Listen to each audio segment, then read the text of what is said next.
జగన్మోహన్ రెడ్డి గారు హత్య రాజకీయాలు చేశారు, గొడ్డలి రాజకీయాలు చేశారు, హత్య చేయించిన వాళ్ళతో భుజాలు రాసుకొని తిరిగారు, సొంత చెల్లెళ్లకే వెన్నుపోటు పొడిచారు.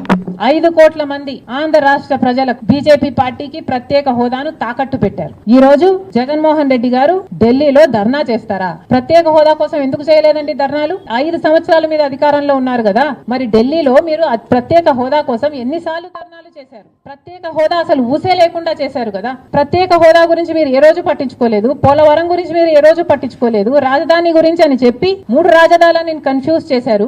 ఆఖరికి కడప స్టీల్ ఫ్యాక్టరీని కూడా మీరు పట్టించుకోలేదు. విశాఖ స్టీల్ మన రాష్ట్రానికే తలమానికం అయినా అమ్మేస్తామన్నా కూడా పట్టించుకోలేదు. ఈ రోజు మాత్రం ఢిల్లీకి వెళ్లి ధర్నా చేస్తారట. మీ కార్యకర్తను చంపేస్తే ఢిల్లీకి వెళ్లి మీరు ధర్నా చేస్తున్నారే, మరి మీ సొంత చిన్నాన్నను చంపేసినప్పుడు మీరు ఢిల్లీలో ఎందుకు ధర్నా చేయలేదు న్యాయం కోసం?